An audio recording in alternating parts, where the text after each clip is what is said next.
everyone, Dennis Chang here. It's my last day in Fukuoka before I continue my journey. So today's topic is about the difference between bebop and swing music, or gypsy jazz, whatever you want to call it. I mean, those are different styles. But before we get started, actually, I want to do a follow-up on last week's video. Last week, I talked to you about the formula, about the initial hurdle is the mental aspect, the idea of getting your brain to cooperate so that you're doing the things, the mechanics correctly. And I want to show you this thing that I've been practicing lately that was actually impossible for me just a few days ago. And I'm going to do it slow because I still can't do it well. I still have to put some brain activity into it, but not as much as before. Let me just play it slow.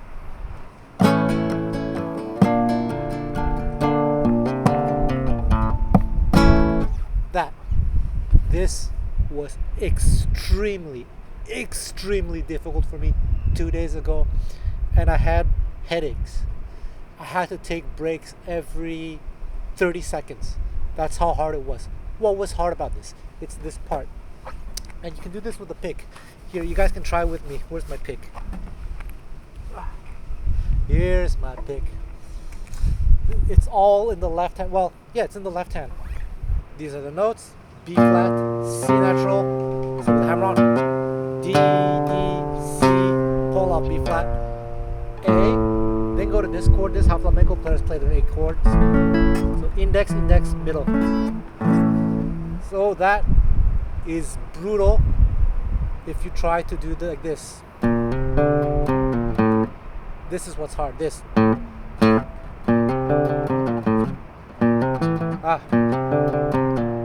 You have to quickly go to this chord, and as you go to that chord here, you mute with the pinky finger. So when I was showing that to my teacher, I had a lesson with him yesterday, I told him how difficult it was for me, and he said, well, if it's that difficult, you can make a choice. Either you don't do this muting and just let it ring,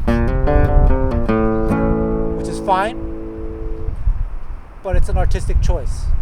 But I got obsessed with it because I heard the players that I like do it with the muting. It's the fact that you have to go to this chord and then mute with the pinky. If you just mute it like that, no problem, but no. Go to the A, mute. And even now, it's still difficult for me. Sorry. Oh, do it while holding this chord too.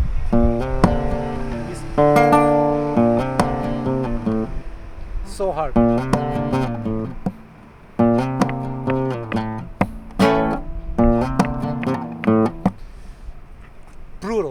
Brutal. I can manage it now, but 2 days ago, 3 days, 3 days ago, this is actually how I practice. So this is in line with what I said last week and 2 weeks ago with the Jeff Berlin metronome thing. I didn't consider the rhythm being, I considered only the mechanics. I got my brain to slow the process down so that I'm only thinking about the mechanics. So it's this. Alzapua with the right hand. No big deal. Alzapua again. Pull off. Then thumb stroke. Then this is what I did. This is what my thumb did. I told my brain in free time to switch to this A chord. Now I'm here to this A chord with my pinky mute. That's how I practice it. And then golpe. And I practice like that for maybe an hour or two. Out of time, mute. So A natural, switch to the chord, mute as fast as possible with the pinky. Then golpe. Eventually, my brain, my fingers started to get the hang of things, and I was able to do it in time slowly.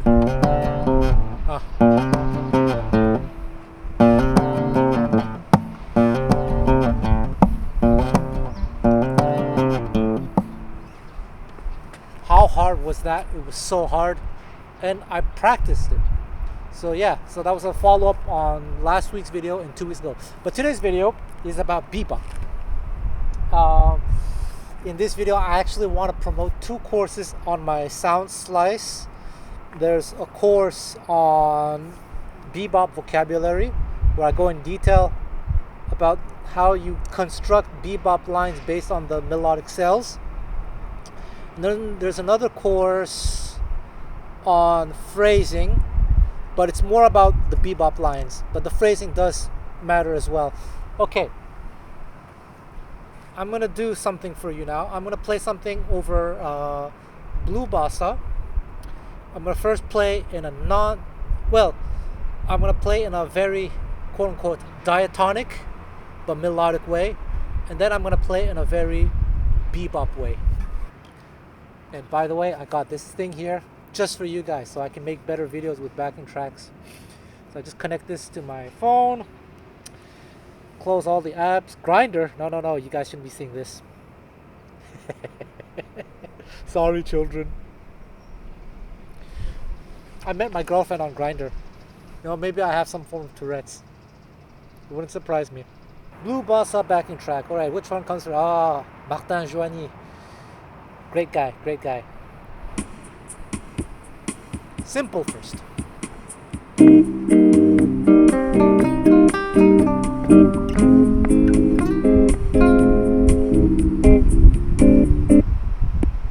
So what did I play? I played something, over a C minor chord. What did I play? I don't remember, but I'll just do something simple. Something based off of the C minor chord. Then I voice lead to this F minor. Yeah, I can't tune this guitar. It's impossible with the weather. But that was the phrase. Now I'm going to bebopify. It's going to be the same idea, but with bebop phrasing. Bebop phrasing and melodic scales. Alright.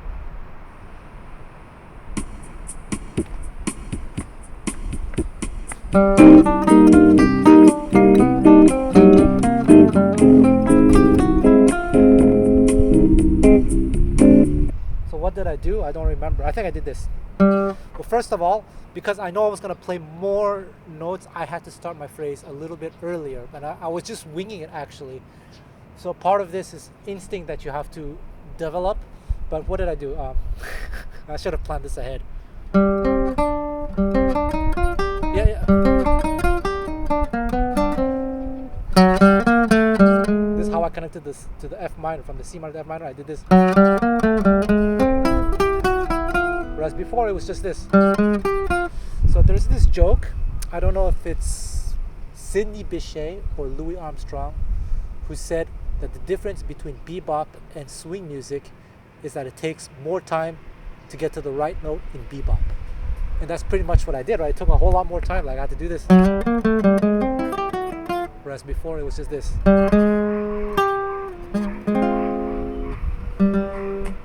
So one thing, there's this conventional wisdom, this idea that the difference between bebop and swing music or gypsy jazz is that in gypsy jazz and swing music it's all about arpeggios, and in bebop it's all about scales. And that's something I've heard many times, and I fundamentally disagree with that statement. I think the approaches are actually the same. It's just that bebop is an evolved version of the way of thinking of the 30s, and everything is connected, historically connected. That's why I love to study music historically, how people were doing things in the 20s and the 30s and 40s and onward, and how it came to be. There's a logic in all of this, and even before jazz, there was, in terms of harmony and melody, a lot of it comes from classical music. So what's very difficult is to come up with a set of simple rules to say, oh, if you do this, you get swing music, and if you do this, you get gypsy jazz, and if you do this, you get bebop. There are lots of things to consider. There's the phrasing, the vocabulary, but essentially the mind process is the same in terms of historical approach. That is, it's based on functional harmony. Most of the songs, with the exception, of course, of modal music, but even modal music is influenced by functional harmony in the context of jazz, historically speaking. So for those of you who don't understand what functional harmony means or tonal music, it's the idea that when you have a song you have a chord progression. It follows a set of guidelines, so to speak, that were established over many, many years, over a few centuries, really, starting with in the 1700s, with the Baroque movement, classical movement, Romantic, etc. And that is many, many years of melodic and harmonic evolution. And in terms of improvisation for jazz music, what that means is that they were creating melodies that fit this idea of harmonic movement. So what people nowadays tend to say is they play the changes. And how you play the changes is, the devil will be in the details, right? Is it scales? Is it arpeggios? I would say it's a bit of everything, but more importantly, it's the vocabulary. And it's a vocabulary that developed organically. Because you can be playing a C minor arpeggio. Does this sound like jazz to you? I mean, in certain contexts, yes. But the scale, does it sound like jazz? But if I play this, that sounds melodic, doesn't it? Why did I choose these notes? It's because I heard these notes. And how did I hear these notes? Because I heard players play these notes. It's very familiar. It's a language. It's a tradition. And how those players discovered those notes, again, it's through evolution. But playing the changes in itself can be a little bit misleading, because what musicians also discovered early on, very early on, as early as Louis Armstrong, Tupac, Kanye West, Tico Rosenberg, they discovered that in the soloing, it's possible to superimpose other chord progressions to get the desired effect. So in the end, it's a question of tension and resolution. For example, if I play over a blues in the kind of 1930s New Orleans style, Sidney Bechet, Louis Armstrong, so it can be something like this in B flat.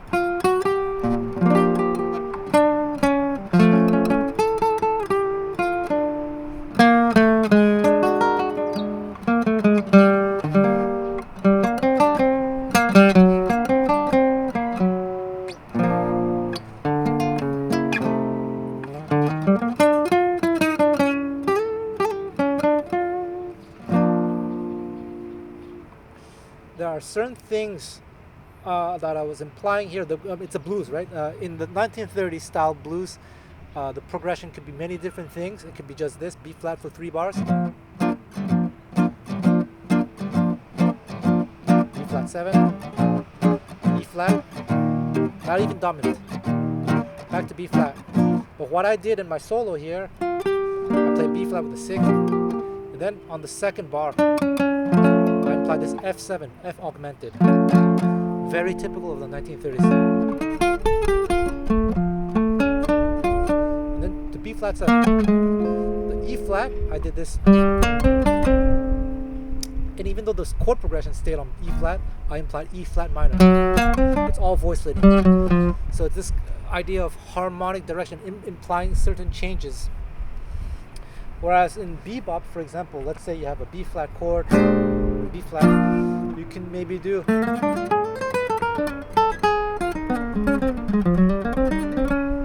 So what did I do? I started with the B flat idea, B flat major, then I went to B flat 7. But over the B flat 7, instead of thinking B flat 7, I thought A flat minor of some sort, which is a typical substitution used as early as the 30s, as Louis Armstrong used it. But I played it in a bebop way, fleshing it out. Then I went to E flat, and this time the E flat, I thought of it as an E flat 7, like in the modern blues, with bebop enclosures and whatnot. So, tonal harmony, and then the idea of superimposing changes. So in the 1930s and early jazz, the changes that musicians would superimpose were fairly limited. And this was a starting point for a lot of bebop musicians.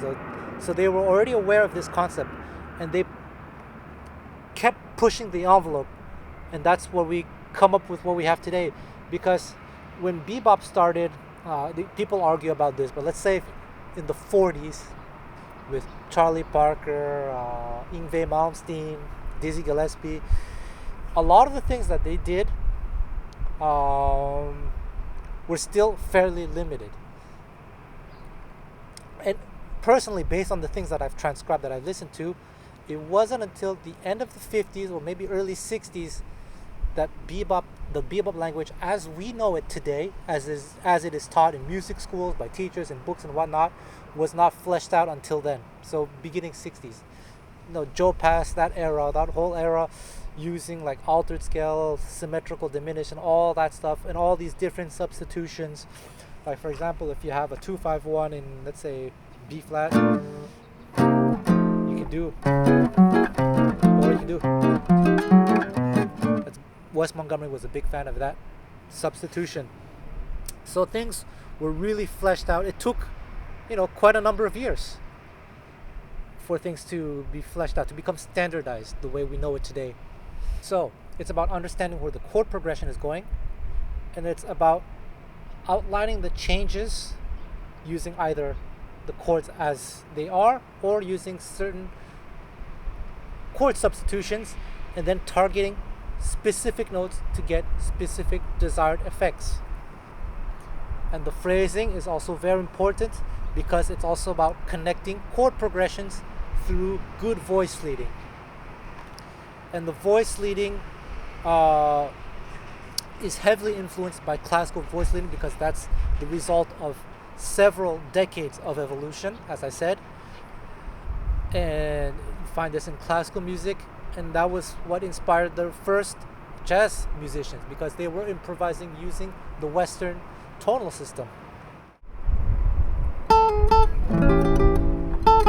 D minor, A7,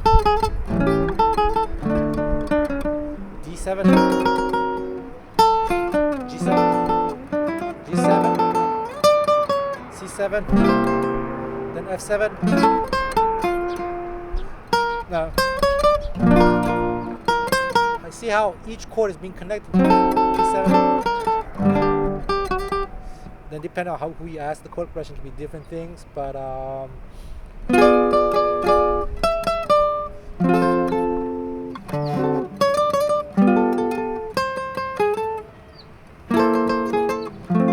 some of these days, Stardust.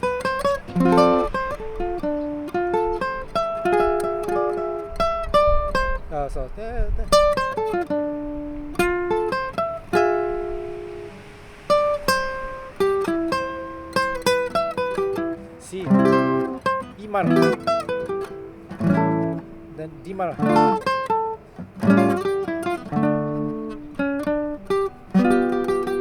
Now my guitar's so out of tune.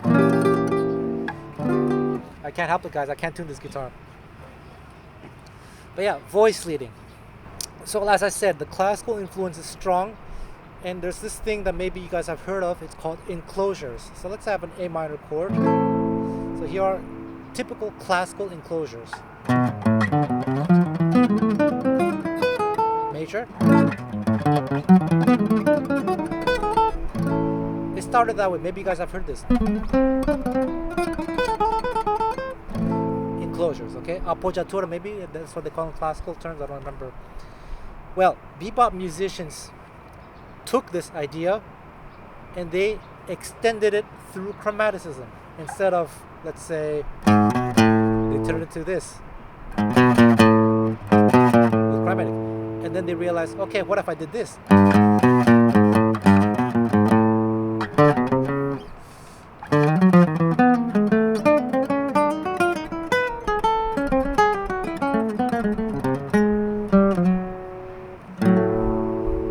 See? You take the long road to get to the right note. There's a lot more to it than just that, but that's basically the historical evolution. So if you're interested in this, I do have a course on Sound Slice that talks about all this. And eventually you have to develop the ears and the muscle memory to hear and feel this. And then you have to be concerned with the phrasing, because by making things a little bit more complicated, you have more notes, and how many notes you decide to put, it will result in either binary or non-binary cells. So binary would mean notes in groups of 2, and non-binary would mean like you move to California and you dye your hair purple. No, just kidding, guys. Come on. Non-binary basically means groups of 3. So 1 and 2 and 3. So the accent will be like this: 1 and 2 and 3 and 4, and that's binary phrasing. Non-binary phrasing would be, it's all of this is over 4/4. So count 1, 2, 3, 4 as I count.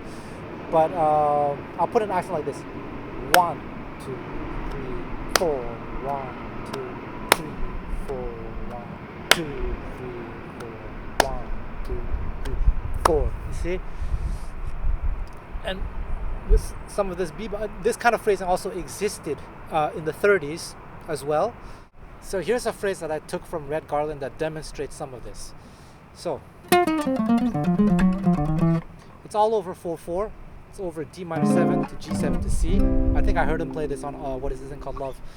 But it goes like this. Here's an accent point, but it's on B4. 1 and 2 and 3 and 4. So that's a phrasing of 3.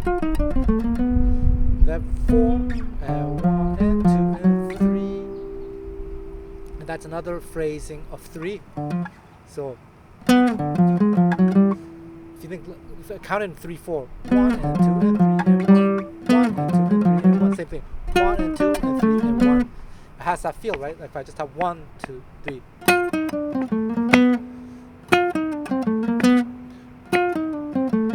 If you play it as a waltz, it fits perfectly. But as you play it as 4/4, and I'm going to tap my foot on 2 and 4, 1, 2, 3, 4. There's this displaced feeling, and then I resolve with a pattern of 2. So 1 and 2 and 3 and 1, pattern of 2. 1 and 2 and 3 and 1, 1 and 2 and 3,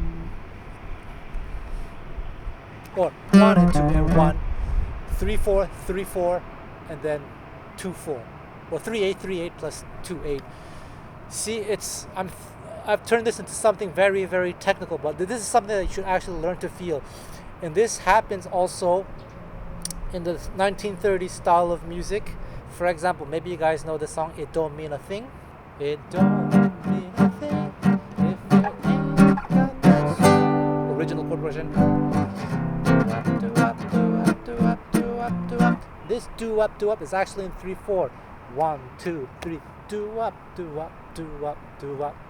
But it's superimposed over 4/4. I talk about this in my phrasing course on SoundSlots. You can find all the links in the description box. So the combination of phrasing and this idea of melodic cells will help you understand the approach to playing in the swing style and bebop styles. But that is really just a starting point, because of course you have to figure out which notes to target, which chord progressions, which substitutions to use, and all that. Because again, on the other side of the coin, there's the idea of harmonic evolution. I've talked a lot about this. I also have a course on SoundSlice on harmony. It's how chord progressions evolved, like the original version of Body and Soul. I made a video about this some months ago. Got a lot of views. Check it out. Just look in my video history. But nowadays, when we play Body and Soul, we probably know it like this. I'll just use simple chords, but look at the chord progression.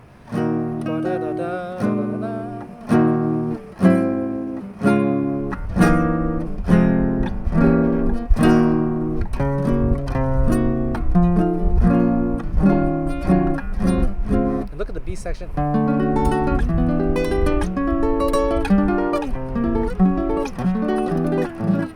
Okay, using simple voicing so you can see it and hear clearly. But look at one of the original versions, like maybe how Coleman Hawkins might have done it. So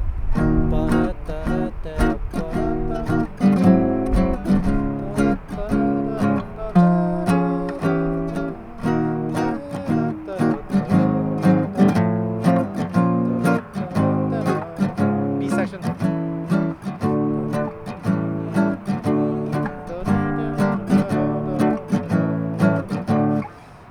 this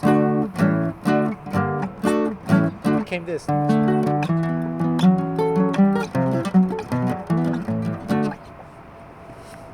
It's all connected. It's the circle of life. So these are things you consider when you start to want to play in a particular style, the early style, the new style, whatever.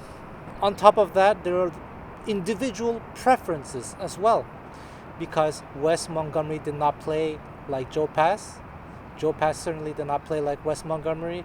Everyone had their own styles, their own preferences, their own way of doing things. Think of it as a language.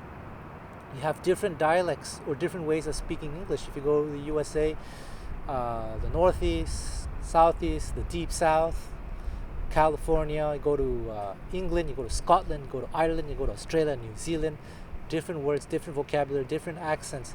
It's the same with jazz. It's not just jazz guitar. It's not just bebop. There's the bebop language, but even within the bebop movement, you have players who have their own individual unique style. Like Miles Davis had his own thing. What's his name? The famous Thelonious Monk, when he improvised, didn't sound like your typical bebop player at all. He had his own quirks, but he understood the tradition. And so it's the same for you guys. If you want to learn to play jazz guitar, the best thing you can do is to find players that you like and try to understand what they're doing. And by doing this with a number of artists that you like, you eventually come up with your own styles. And you take the stuff that you like only, and that will be your style. You know, when I play bebop, it's also heavily influenced by the music that I like, the 30s, Django Reinhardt, and also modern Gypsy. So there's a mix of a lot of things. Even though I would say that I do play in the bebop style, it might not be the typical bebop that you might hear, because I do all these things that are influenced by the other things that I mentioned. And it's also very hard for me that if I have to play, like let's say in the 30s style, I have to force myself to avoid to do certain things that were not done in that period. So that's a challenge on its own.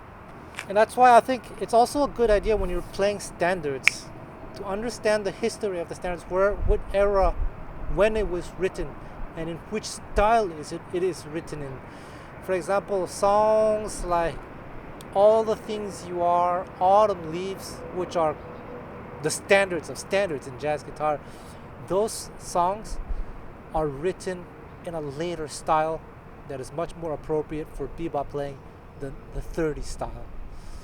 Meaning that, for example, Autumn Leaves has this chord progression, right? The way people play today.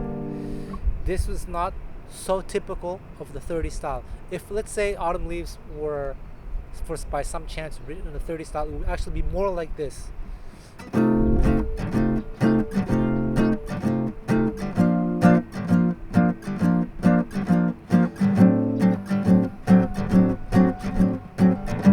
Just 4 chords, and that would inform the phrasing of and the note choices of the improvisers of that era, which is why Charlie Christian is a bit of an interesting figure, because a lot of people say, oh, if you want to learn bebop, you got to learn Charlie Christian.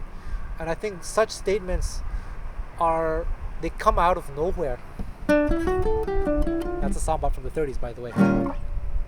Because Charlie Christian's phrasing and the way he improvised his lines, it was in accordance to the 30s style of composition, where chords were simplified and lasted more than 1 bar, generally speaking.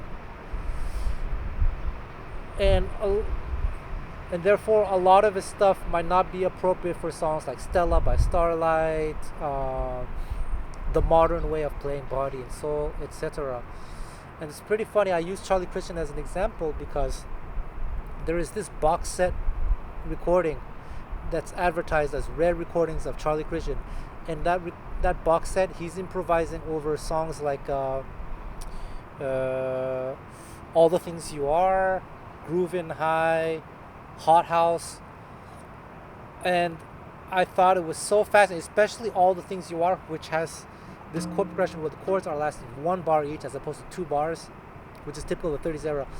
And the solo that he played was so fascinating because it is in the style that he was not used to playing. And then I realized that it was not Charlie Christian playing on those recordings. It was someone else, not so famous. I've got the name. Yeah, if you're into like bebop phrasing and bebop vocabulary, Charlie Christian is actually not a good person to study, because his way of playing doesn't fit the modern way of bebop playing. But it's good to study if you like his music, and it's also good to study because it's still using the same thought process. It's just adapted to a way of composing that was typical of the 30s. With that said, I do understand what some people mean when they say like Charlie Christian is a bebop player, because he started doing this thing that a lot of players in the bebop era, like Wes Montgomery, Charlie Parker, were doing, which is to treat chords in a tonal. So I talked about tonal harmony, right? In tonal harmony, it's basically based on major and minor scales. You're thinking about the key.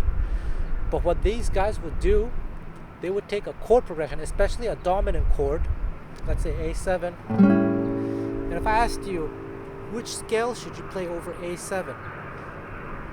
Maybe a good trained jazz musician would ask, well, it depends. What comes after, what comes before? That's a very good answer, but it's still not what they were doing in those days. Because if I said, okay, we're in the key of D major, then you'd probably say, okay, A mixolydian.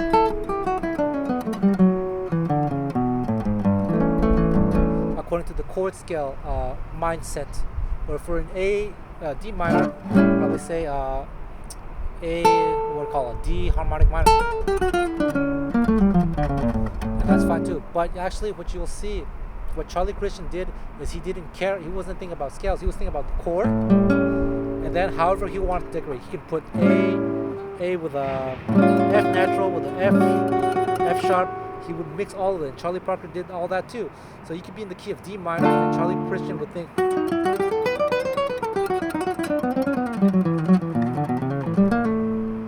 what did I just do here? I mixed quote unquote mixolydian and melodic and harmonic minor and everything. But I wasn't thinking of scales. I was thinking about decorating the chord with all these different tensions. So that was something that started to become very, very popular in the bebop era. So worth checking. But again, different players had their own preferences, so it's not everyone who did things like that. There you go, food for thought. That was another history lesson. I hope you enjoyed it. Please check out my courses if you're really interested in bebop and stuff like that with phrasing. Thank you.